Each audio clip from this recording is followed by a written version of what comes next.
Rockets. So excited to see many of you today when we did the parade. You were absolutely amazing. And I just want to let you know that I miss all of you terribly. We're going on with our learning, still with Zane and the hurricane. So I had you all to read chapter 5 on your own. And in chapter 5, Zane goes where? With Miss Trissy, his grandma. Where did Zane go? He went to church. He went to church with her, correct? Remember that? And they had a wonderful church service. But before all of that, were they able to get on the plane? Because remember, the hurricane is coming. Were they able to get on the plane? No. Remember, the flights were all canceled. So after the service, at the end of that page, they're looking for a ride so that they can get to a place away from where the hurricane is going to approach. And so the pastor offers to give them a ride. So, did anybody add any new settings or characters? I did. The church as a setting, the pastor as a character. And I asked before we left on yesterday, was there a problem? So I talked to a couple of people, and some people said, oh yeah, the problem was they missed their flight. Yeah, that is a problem, but that was a minor problem. Remember, when we're looking at our story elements, we're looking for a major problem. And that major problem is going to carry us through our plot. Beginning events, middle events, end events. And so I kept thinking, and I said that their big problem is a hurricane is coming. Thumb up if you agree with me. Could I have been more specific with this? A hurricane is coming to New Orleans. Yeah, I could have did a much better job on that. You do a better job than I did. All right? So now I'm ready to pick up on chapter 6. Dumb and Dumber. Wonder what that's all about. An hour later, we're on the highway stuck in traffic and barely moving. I wonder why they're stuck in traffic and barely moving. I guess I better read on, because good readers, to clarify things, sometimes they need to reread or read on. So I'm going to do that. An hour later, we're on the highway, stuck in traffic and barely moving. What the pastor calls his church bus is really more like a passenger van with extra seats in the back and no AC. He says running the air conditioning will overheat the old engine, and we're jammed in there with 9 people plus a ton of luggage. Comfortable seating or uncomfortable? 9 people plus Bandit. At first, the pastor didn't want to take a pet along, but Grammy, Miss Trissy as I call her too, insisted the dog was part of the family and couldn't be abandoned. No more than a child could be left behind, and the pastor relented. Wonder what the word relented means. He was saying no at first, and then after Miss Trissy said the dog was a part of the family, he relented, and Bandy's now on the van with them. Bandy is curled up on my lap, trying to behave himself. We've got the windows rolled down, but there's no breeze. Wouldn't you know it? With a hurricane on the way, and it looks like the whole city of New Orleans is stuck on the same on-ramp with us, even though every single lane of the highway is heading north.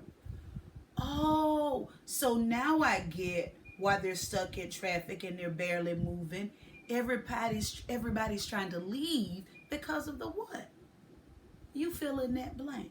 Why is everybody trying to leave? Because of the what?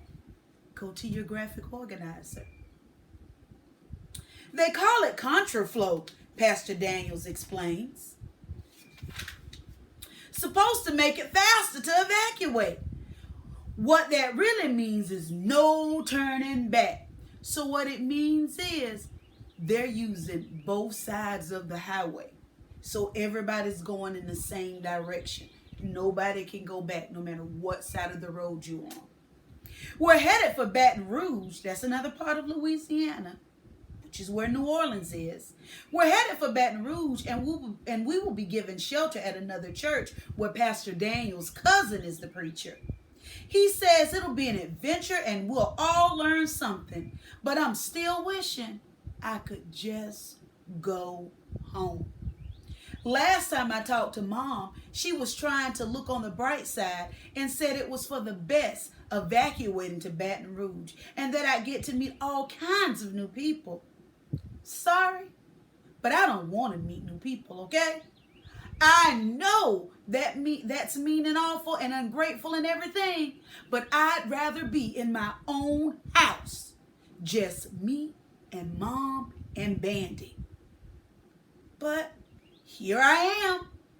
I'm all stuffy and sweaty from the heat and feeling sorry for myself when this big SUV with dark tinted windows edges along next to us. Can't be a foot away with a big engine growling.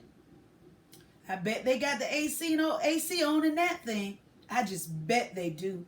And then one of the dark windows slides down a few inches and these sleek, nasty Doberman Pinscher dogs poke their heads out and start barking and snarling. Vicious kind of snarling. Like they can't wait to shred something to pieces. Something small and alive like the little dog in my lap. See, I should have known what would happen.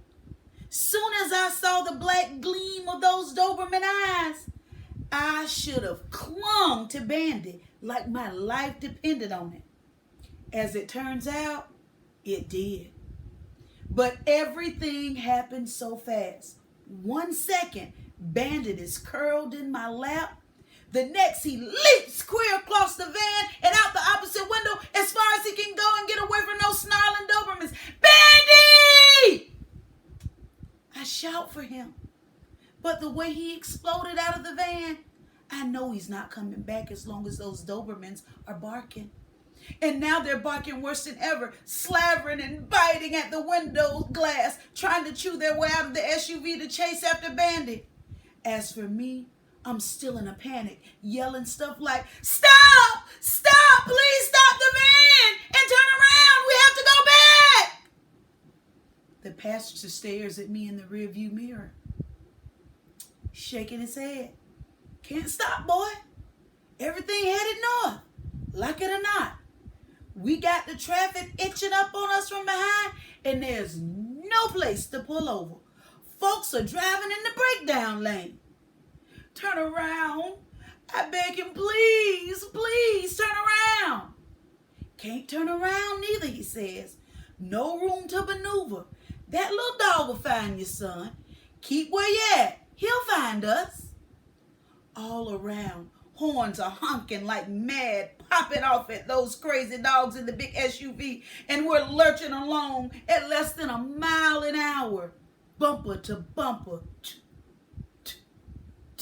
So close you can't even open a car door. And I know in my heart why Bandit jumped out of the van. I can feel what he's feeling. He's running away from what frightens him, trying to get to a place that's safe.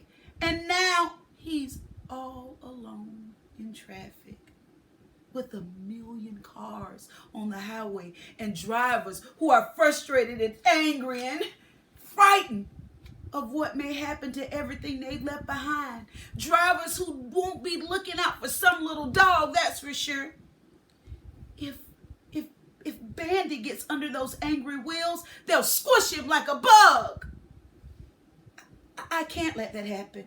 I can't let Bandy get run over. No way. So I wiggle out through the open window, inches from those awful snarling Dobermans. Save my dog, save my dog, save my dog. That's all my brain keeps telling me. Grammy starts wailing my name before my feet hit the pavement. "Zane! Zane! Zane!" "I'm going to get Bandy," I shout back at her. "Don't worry, Grammy. We'll catch up. I'll be right back, I promise." I duck under the snarling Dobermans, feel their angry spit on my neck, And then I'm running low on the narrow gap between the moving cars with everybody honking. A few vehicles behind the church van. A tinted window rolls down and a man in a straw cowboy hat says, "Fool! Leave that dog alone!" And makes to swipe his big hand at me. He's seen everything that's going on, obviously. But I duck away and he has to put his pickup truck in gear and keep moving forward with the flow. I squeeze around between the moving cars, slipping from bumper to bumper, and finally make it over to the guardrail, hoping to catch sight of Bandy. I'm shouting, "Here, boy! Bandit, come back!" But with all the cars and trucks and the big SUVs, I can't see a little dog dodging between the tires. And maybe he can't hear me above all those horns and noises. I am so scared for Bandy that my heart feels like it might jump right out of my chest. What if I'm too late? What if he's already been run over?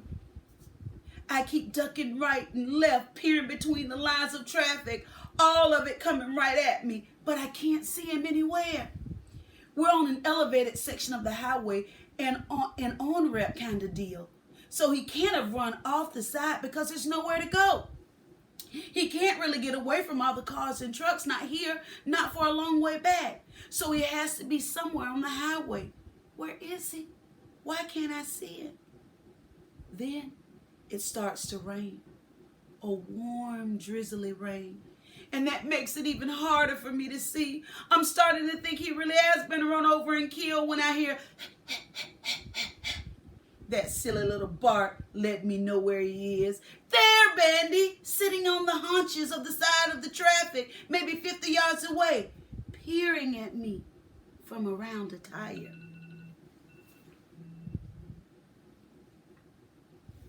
Sitting on his butt in the rain and barking at me. So, of course, I run along the guardrail, intending to scoop him up and tell him what a bad doggy he is. Then we'll turn around and catch up with Grammy and the pastor in slow-moving traffic. No harm, no foul. Except that's not the way it happens. We're going to stop right there today. We'll pick up on Monday. He thought he had Bandit, but he said, except that's not the way it happens.